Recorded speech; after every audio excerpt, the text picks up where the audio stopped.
I would say. And then you pair it up with probably your jungler already, if you're EVOS, like Fredrin Arlet. Looks really good going up against that Louis. But we'll see. Again, another assassin could be good. Like, or maybe Terizla should be the priority, right? So Terizla plus Nolan, somewhere along those lines. Oh, Valentina instead. This will not stop EVOS from picking up the Louis, but they might reserve it for the third pick. Right, so maybe they won't go Assassins now. They go Fredrin Arlet actually for EVOS with this kind of comp. This is interesting. Valentina is a very strong pick, which has a very good win rate here in the ever since wildcard. But the thing is, do you go for a Valentina over a Louis? Maybe RRQ Akira. They already know certain picks is gonna get picked up so that they can steal away the ult. I don't know. Yeah, I guess so. And right now, technically, it does work in favor of them with the Valentino pick, right? The Edith comes out later on if the Loi does get picked up in the first phase, last pick in the first phase. That'll be trouble for RRQ. But as of right now, that's a good ultimate. One of the best ultimates to take as a Valentina in the early game. The Primal Wrath to be used up in the neutral objective fights. Yeah. I wonder if there will be a chance where Lolita is going to be the pickup for RQ Akira. However, the Fredrin now not being taken by RQ is very interesting. But then, like we said, Loi could be the third pick for EVO's Glory because they're not pressed into that situation, already knowing that Valentina is up. RQ without the Roger, do they take the... they still pick up the Grok and the Terizla. So they have revealed their hand. EVOS, still pretty much a Louis game for them. Yeah. It should be the Loi. It should just be that pick for Clockun. But another way that they can take this draft is maybe possibly an X-Borg. That's something that Fluffy has been finding a whole lot of success with, especially now considering, you know, there are a lot of tanky, beefy boys on the side of RRQ Akira. It's already a different ball game at this point. So, interesting.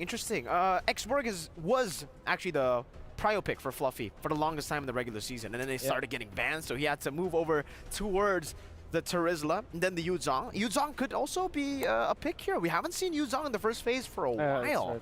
I don't think we've seen it at all today. Yeah. I mean, it has been banned. It's just it hasn't been picked up at all. So, again, right now, looking at the picks, they pick up the Vexana. So far, looking at RRQ Kira going up against EVO's Glory, I would say the first three picks coming in from RRQ, it looks a little bit more solid because they already have their front line. So we can imagine how the setup is going to look like. They just need to build their comp with more damage compared to what EVO's Glory has. I guess it's a mix-up. You got some setup, you got some damage, but I kind of like the first three picks coming in from RRQ Kira. Oh, that is interesting. The Vexana. I think that they just won't pick up the Louis anymore, especially because there's Terizla. And usually when there's like Terizla and Grok, you know that this is a frontline kind of composition where Vexana kind of flourishes. It's a front-to-back that RQ might be looking for. Ooh. And I really like this Nolan ban because we did say that Nolan is a valid pickup for EVOS eventually. Yeah, the Nolan, any of these assassins that could come through, but they're going to actually ban out the carry and the Natan. So perhaps trying to look for... Force them into a Beatrix? Beatrix, yeah. Forcing him into anything that can't go for Purify and Flicker, right? So you're kind of forced on just like a Flicker. Brody, Beatrix, those kind of pickups. Yeah. There's this argument of the Irithel. Maybe if EVOS will not get another Irithel? I don't think so as well. I feel like Irithel takes too long. Like she doesn't even do well in the late game. Here's from the thing, my experience. Like if you want a goal leader that skills, perhaps just pick up a Beatrix. Yeah, for sure. Even there could be a RQ can pick up an assassin actually. That's their last pick. Yep. Hayabusa looks really good, but that's also true for EVOS. But this time, Edith Vexana looks already super duper good. So maybe they'll just pick up Barrett or X-Borg, Minotaur. Just wow. Edith going to the EXP. Ew. Okay, so trying to just utilize the Annabelle pick for last. What is a burst hero that can pierce through the Minotaur? So maybe they pick up the X-Borg jungle or Dyaroff. Who knows? Beatrix. How about Leslie though? There's not much. Great in lane, yeah. There's not much dive for EVOS. But if the Hayabusa comes up, right? You go for Leslie and then the Hayabusa last pick. I guess that's why they're hiding Annabelle's pick here. Yeah, I think you're left with Beatrix. no choice. And then what else is like Fredrin doesn't look really nice. Baksha maybe for RRQ. Let's go back to the Baksha. I'm just worried they don't have that much damage. You know, you're really hoping for the Grok as well as the Valentina to really bring out the damage. So, I mean, a lot of control. A lot of control. Is just that when it comes to the damage, the Valentina kind of has to carry this one. I don't know. For me, it definitely feels like for EVOS, they can actually go for something crazy here, like a Lancelot. If they don't go for Hayabusa, they could go for the Lancelot. We have seen Annabelle play this before as well. If they can't find any other assassin, they usually go for the Lancelot, just for the retreat battle as well. Knowing that you already have a Minotaur, an Edith, and a Vexana, you want to have more prio when it comes around to the neutral objective. So I'm guessing either utility jungler, or they could go for that Lance. Utility jungler should be Barrett's. I think yeah, Lancelot should be good here. How about a Joy? I haven't seen that in a long time. Oh yeah, saw that in Wildcard. I think it was Chibi. Yeah, Chibi but there's Valentina. Yeah, they go Oh. Exborg. Okay. Exborg jungle. Yeah. I mean, There like you again, go. look at RRQ here. They're very tanky. Makes They sense. are. Speaking of which, looking at both these drafts, I don't know, looking at like EVOS as well as RRQ Akira, at this point, even I'm not so sure what's gonna happen between the drafts coming in from both teams, but let's see the oneness of both our casters casting this game. This is gonna be the final game of today, so casters, take your space. As one we shall. Thank you so much, LaFell, Mirko, and Wolf. Going into the final game of today's broadcast, welcome to Game 2 of RRQ Akira versus EVOS Glory. Once again, it's Gideon and Leo at your service. This time around, the compositions are kind of interesting. I have to admit that RRQ Akira, they're bringing in some, again, we said 16 Cs on that Rizla before. Now it's way more with the RRQ Akira lineup. I couldn't think you could go beyond 16. Right? And here they show us. That is definitely Takash. Looking to be one of the frontliners alongside Luis and King, because that's what you need right now against EVOS Glory's lineup. But here's what sucks, right? Since they are red side for the Kingdom, here's what sucks. Since EVOS Glory is red side, they got to pick up the Exborg, which will definitely shred through what's left of King, Takash, and Luis when Dreams is done with the Minoan Fury. Oh, yeah. I think that's not even the worst part, right? Because even if they do start the shred, let's talk about like the raw peel that they have in Clawhood, in Dreams, in Annabelle. I mean, Fluffy is by far the worst one when it comes down to the peel and initiation. Kind of depends on the situation, but regardless, right? That's just so much to get through. And unless RRQ Akira can find these big wombo combos, I think it's very possible, right? Like, I'm looking at Sagan, I'm expecting a Minoan Fury steal. It's very rare that we actually see Valentina with so many ults to steal. I'm looking at 3 minimum, right? 3 juicy ults for Sagan to get to. And let's not forget to talk about Gusta Lagusta, right? Gusta Lagusta, what he Gusta want to do here is to find a spot where, oh, wait. That's a lot of damage on a Terizla at a minute and a half in. It's fine. It looks like both went for like the hyper early rotation to try and hit 4 as soon as possible, but they both did not hit it. It's this wave here. They went 1 wave earlier just to fight for control. All right, back to what I was saying, man. Gusta Lagusta, what he wants to do is to get Branch into the defensive position early to compromise that Blazing Duet intro later on. Right now, maybe they just trade blows. Maybe they just farm up out of their minds.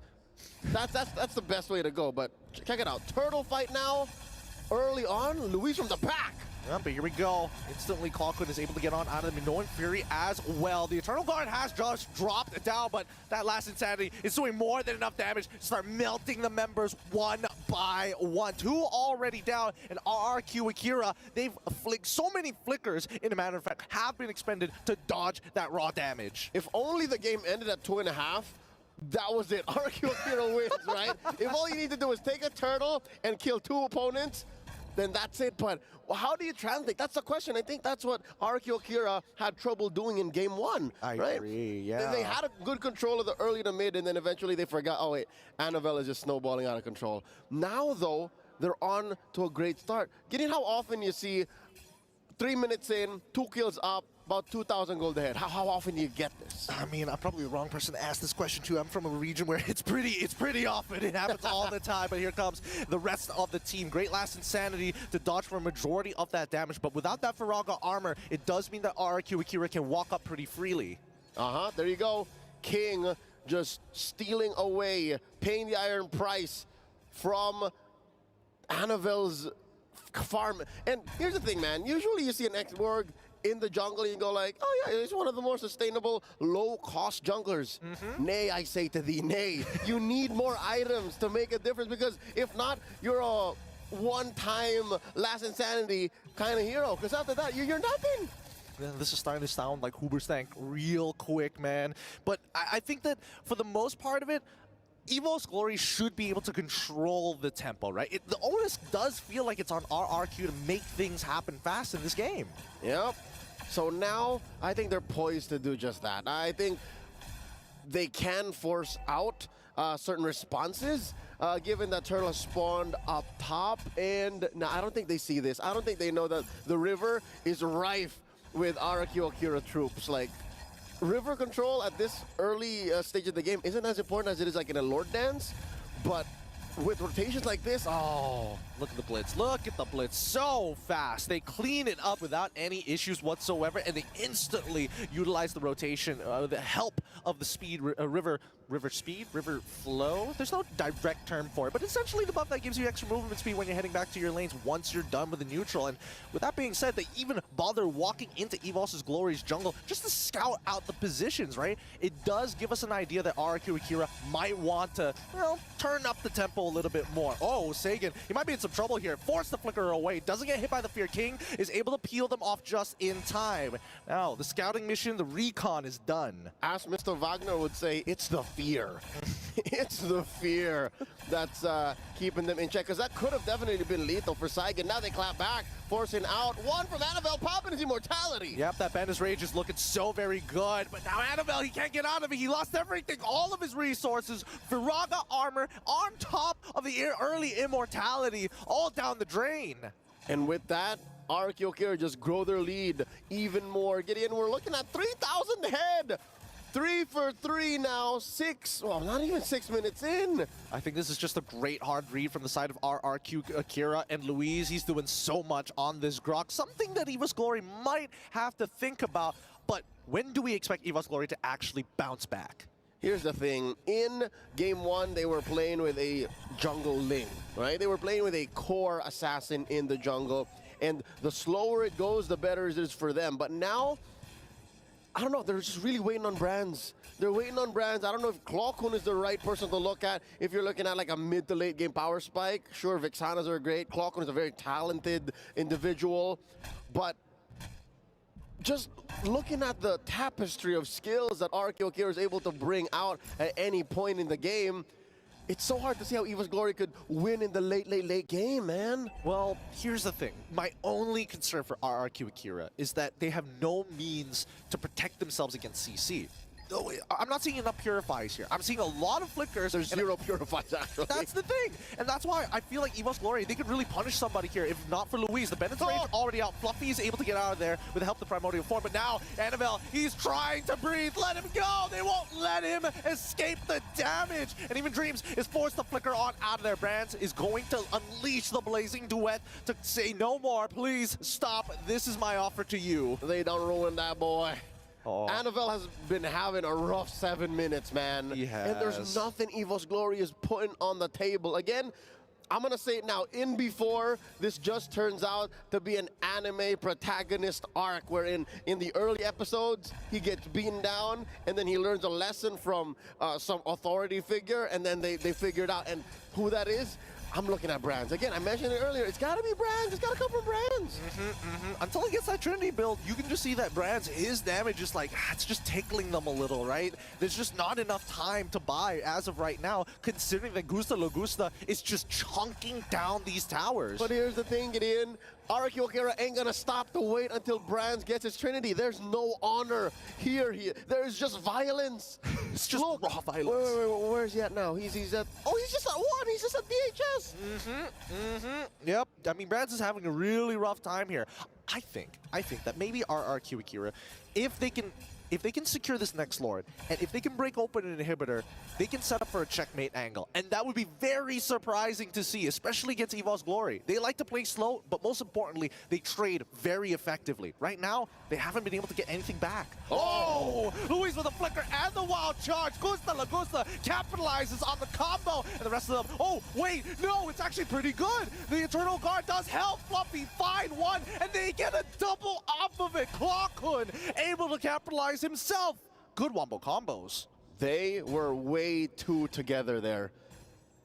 They were more than Together. They were more than together because, again, that wouldn't have happened and that wouldn't have been as bad as it was if it wasn't for how clumped up they are. And, again, I don't blame them. A wild charge in as deep as that, but you do face off against the last Entity that popped up perfectly, and then the fire missiles, and don't even mention the Primal Wrath. That's what allowed for the gap to be closed. Asterisk, you're still looking at a 7K gold lead. It is a 7K gold lead, and this very first Lord is going to be very important to a steal for EVOS Glory, right? To buy some time. And now the burst comes through. King gets it. The Eternal Guard comes down just a little too late. It was a mile within a light years gap between RRQ Akira and EVOS Glory. The Kingdom versus the EVOS fam. The eternal battle that never ends. You guys know the name. You guys, I'm not even gonna say, but you guys know.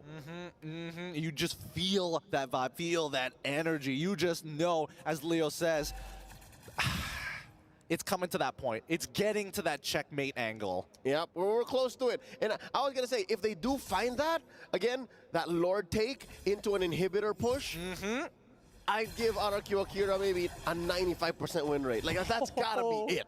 I mean, the guest coin odds are not looking good for some people here, is now they're gonna start knocking on their door. Let's see how much they get off of this, right? Because we're expecting out of tier targets, tier 2s, be gone.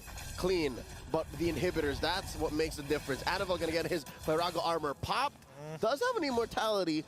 Fire missiles off as he backs away. Yeah, he ended up, well, I mean, he ended up losing his Viraga armor, but that's kind of a good thing. He doesn't take the damage of Bennett's Rage. Now he just put back his armor on once he gets back to base, and oh, what a dirty trick. Luis just slowing down the Lord to synchronize these waves, and now it's a huge wave crashing down by the inhibitor.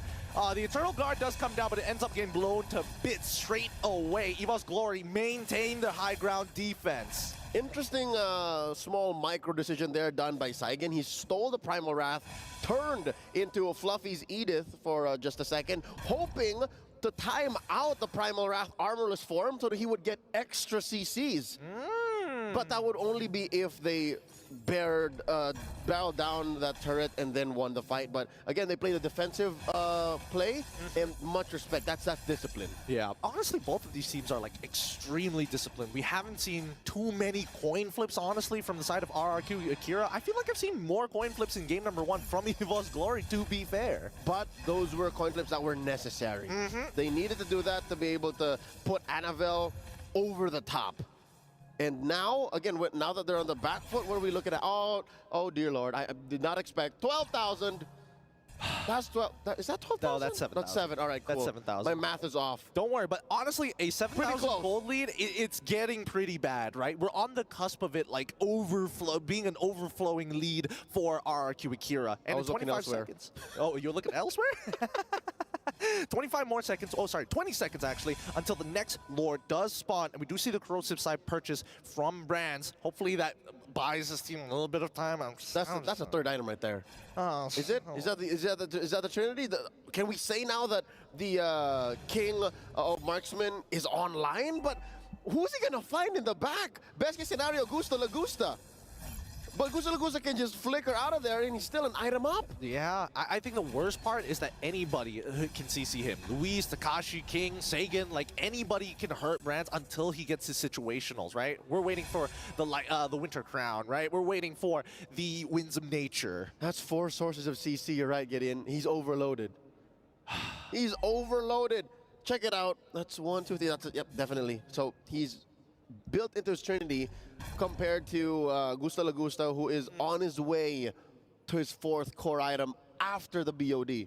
Man, this is like a really unfun game for Brands, right? Like, he's just waiting for things to happen. He's waiting for RRQ Akira to make a mistake, and everybody else on the side of EVOS Glory just wants to take a traditional front to back. But as soon as RRQ Akira grab you, they hold you, and Gusta Lagusta just pushes you over. And now the Lord. Oh, here we go. An early Last Insanity from Annabelle. Not going to save this inhibitor, though. Just one more hit in. Ooh.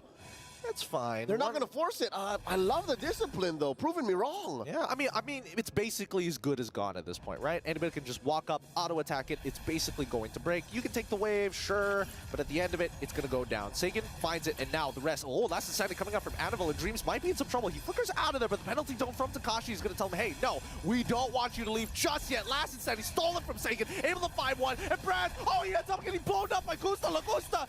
Wait, no, this can't be the end game. This can't end just like that. EVOS Glory on high ground defense duty once more. Oh, it's just Luis who's very low. Everyone else from RRQ Akira fresh, ready to fight. Underneath tier 3 in mid. Annabelle still keeping his Firaga armor. Oh, he's trying his best. He needs to get that armor back up to use the last insanity to clear the waves, but they can take their time here. Takashi, he's taking a lot of damage, has to use the penalty zone to get out of there. That's a DPZ if I've ever seen one. Big DPZ. They do have a minute to wait until an enhanced Lord spawns in the upper quarter, and I think that's fine.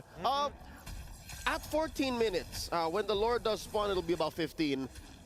I think they're still good. Now you're looking at, okay, can't confirm, this is 10,000 gold, right? Yes, 10,000 in between. I think they're okay. I think they can afford to wait for this Lord and then go for the GG push. So now, right now, I'm calculating in the absence of our real-time win rate AI, about an 80% win prediction rate for RRQ Akira. We need to get a graphic for that. Leo's prediction win rate right on screen at some point in the broadcast. Now, I think that, yes, I agree with you that they kind of need to rush this down, though. As soon as that 22 seconds expires, the Lord is up. Hey, start working at it, right? Get EVOS Glory to come out of their base, but they can't drag it too long. Because keep in mind, EVOS Glory, once they hit 42K, the 42K mark, then they can pretty much go toe-to-toe with RRQ Akira, with the exception of no situational items to swap out. But they are far from it. Again, 5 seconds from now, there's no way you're farming up 5K. There's no way. Let's see how long RRQ... I mean, who would have the big shutdown at this point? Hold on. The combos are coming up, and Fluffy loses his immortality straight away. Minoan... Oh, the motivational roar is going to keep him alive, but Annabelle doesn't mind taking his time with this. Building up that heat is a good idea, but without an immortality, this can get dangerous very fast. Oh, he might go for the gambit here. Might go for the last standing retribution. There's a knock-up. All right, the Minoan Fury and Flicker is out. And RRQ Akira, they've got smiles across their faces. They know for a fact that EVOS Glory, without that big ult, without that battle spell, and an exposed crystal, this is going to be the GG push. Lord's going to be spawning up top. Worst case scenario, RRQ Akira pops all inhibitors. That's minimum, all right? Minimum. Best case scenario, it's over. I can only imagine what's going on through EVOS Glory's mind. Again, number one is wave management, right? Clear the waves, make sure minions don't crash in.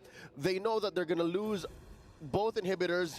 Best case scenario is they might even get the punish. Now, you ask the question, who could they pop the piñata on? Who could they shut down? Because they spread out the kills very well. They do. And here we go. The end game might just ensue faster than we would like to imagine here. High ground defense for the side of EVOS Glory as this Lord, penalty zone actually getting on top of Fluffy. Fluffy can't get out of there. Quickly flickers away, even using the Primal Wrath as well. Minoan Fury coming out from Dreams, but that means RRQ just push backwards and then re-engage into this fight. They're trying to zone them off, but there's not enough minions to make it work. The raw sustain from Dreams with that motivational roar is keeping them in this game. RRQ Akira keeping EVOS Glory within an inch of their life. 17 minutes in, 8-2. You're looking at a, now can confirm, 12K gold lead. Man, this is why they call this match the oldest time matchup, man. It's a rivalry that spans regions. I mean, sure, same franchise, different team, but who'd have thought that RRQ Akira, not RRQ Hoshi, would put off a fight as good as they are against EVOS Glory? People are going to be talking about this to their young ones when they go and tuck them in for bed. Oh my goodness, where did that Firaga armor go?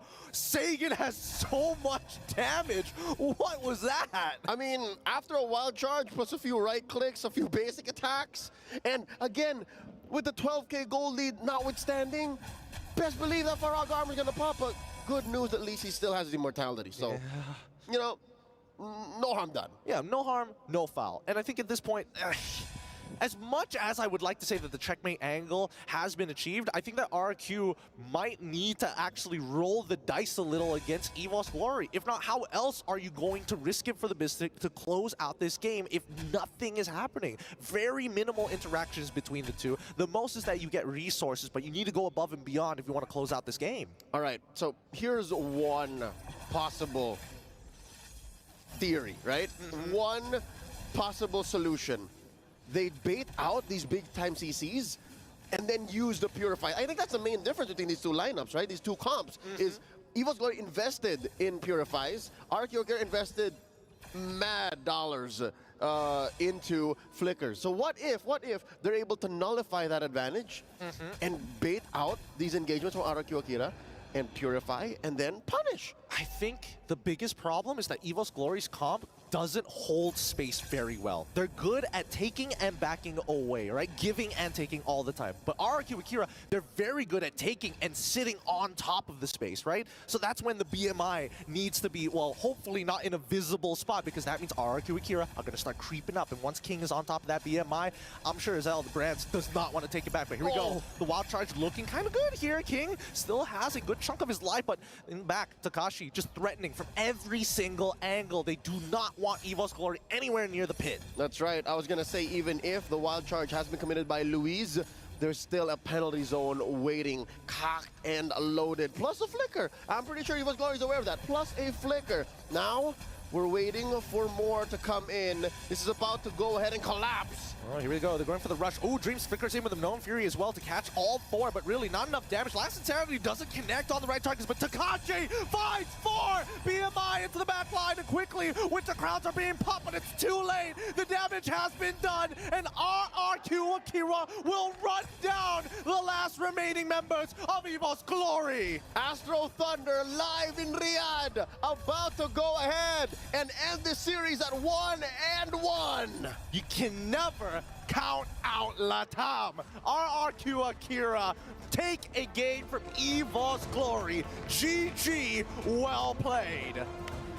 On this very broadcast, that is the first series to actually go the distance.